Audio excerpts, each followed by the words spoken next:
L'invité de la matinale sur NC Première. Et ce matin, nous nous intéressons à l'ouverture du congrès au public dans le cadre des Journées du patrimoine, notamment avec l'historien Luc Steinmetz. Bonjour Luc Steinmetz. Bonjour monsieur. Dans le cadre du mois du patrimoine, le congrès de la Nouvelle-Calédonie ouvre ses portes ce jeudi, donc demain à 18h. Vous serez présent en qualité d'historien, vous serez un guide dans ce congrès que vous connaissez bien. Le congrès que l'on a l'habitude d'appeler, que les journalistes ont l'habitude d'appeler le boulevard Vauban. Il y a des histoires à raconter. Oui, bien sûr. Alors pourquoi cette journée du patrimoine au Congrès? D'abord parce qu'on se situe dans le mois du patrimoine en général, et puis parce que le Congrès, c'est une institution, on va dire, patrimoniale ou un patrimoine institutionnel de la Nouvelle-Calédonie. Il existe sous son nom de Congrès de la Nouvelle-Calédonie, comme c'est le cas actuellement, depuis les accords de Nouméa, mais auparavant il s'appelait le Congrès du territoire. Et puis quand il a été créé comme première assemblée délibérative de la Nouvelle-Calédonie, c'était en 1885. C'était alors le Conseil général, au temps où la Nouvelle-Calédonie était encore une colonie. Et par conséquent, oui, en effet, c'est un patrimoine qui remonte maintenant à pas mal d'années. Voilà, une institution qui a évolué au fil des temps, vous l'avez dit, Conseil général, ensuite ça a été quoi après le Conseil général? Alors ça a été le Conseil général d'abord, à partir de 1885, et ça a duré jusqu'à 1958, 1957 pour être plus précis. Mais il faut dire que même sous son appellation de Conseil général, ça correspondait tout de même à la même institution, mais avec des modalités d'élection tellement différentes qu'on doit tout de même le préciser. De 1885 jusqu'en 1946, il n'y avait, du fait de la situation, du fait colonial, il n'y avait qu'une toute petite partie de la population qui avait le droit de voter, puisque seuls les Européens majeurs français avaient le droit de vote. Les indigènes, comme on disait à l'époque, étaient des nationaux français, mais ils n'étaient pas des citoyens, donc ils ne votaient pas.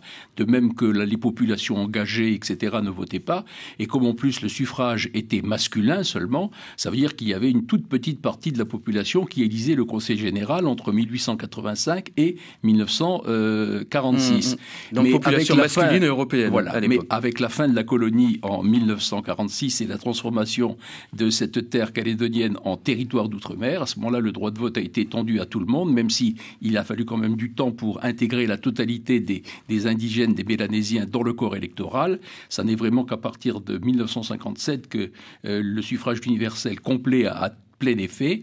Et puis voilà, ensuite ça va être l'Assemblée territoriale, à partir de 1957, avec ce qu'on a appelé la loi cadre.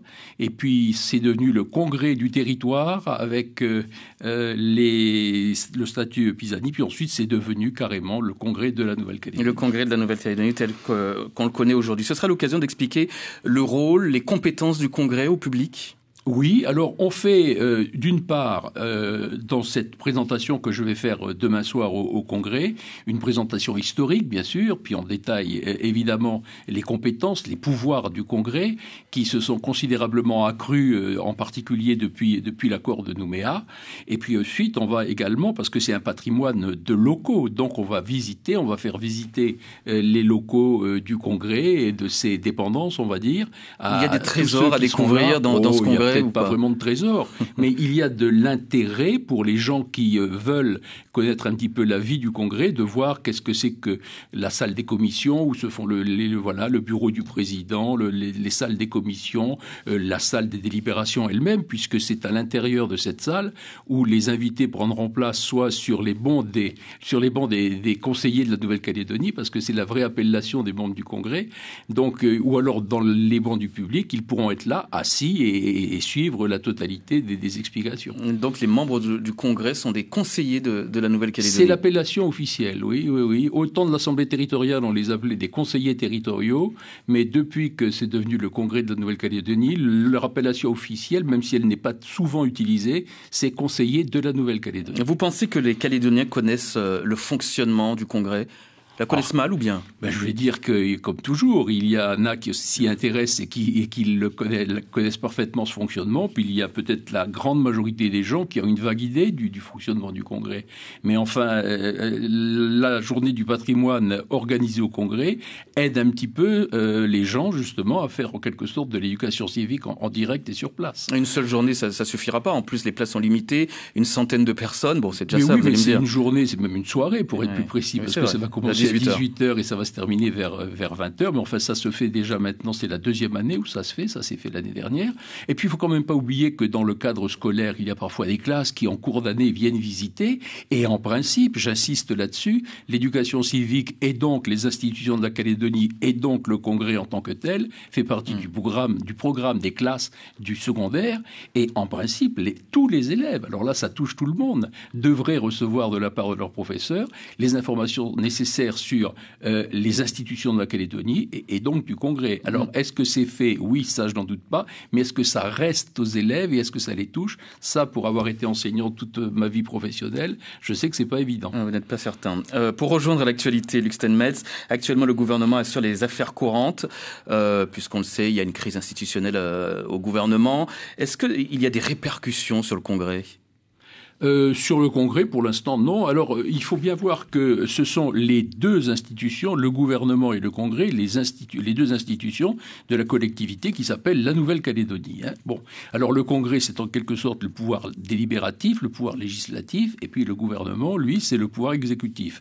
Alors, pour l'instant, il n'y a pas d'incidence directe sur le fonctionnement du Congrès, mais par contre, il pourrait y en avoir, mais ça, c'est pas seulement sur le Congrès, mais c'est sur l'ensemble de la Calédonie d'ici la fin de l'année parce que le gouvernement prépare le projet de budget en particulier et ensuite c'est au Congrès, en commission d'abord et puis ensuite en séance plénière de discuter et de voter le budget de la Nouvelle-Calédonie qui est la délibération qui est donc votée par le Congrès et qui prévoit et autorise toutes les dépenses et les recettes de la Calédonie pour l'année qui vient. Donc si ça ne se débloque pas, ça pourrait se ressentir au niveau de la Nouvelle-Calédonie. Ça pourrait se ressentir au niveau de la Nouvelle-Calédonie mais pas sur le Congrès lui-même, voyez-vous.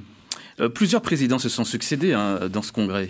Le premier président, ça a été qui? Alors attention, si on remonte même au temps où c'était carrément le Conseil général, le premier président en avait été M. Jean-Baptiste Desarnaud, un nom très connu en Nouvelle-Calédonie, une rue de Nouméa porte son nom, et puis il a été également maire de Nouméa. Mais autrement, depuis que c'est le Congrès, alors on a vu plusieurs personnalités qui se sont succédées, bien sûr. Je pense en particulier à quelqu'un comme par exemple M. Simon Louécotte, qui a été président du Congrès, M. Harold Martin, M. Rocco Mitan et M. Santa depuis peu. Donc oui, alors qui a eu le mandat le plus long?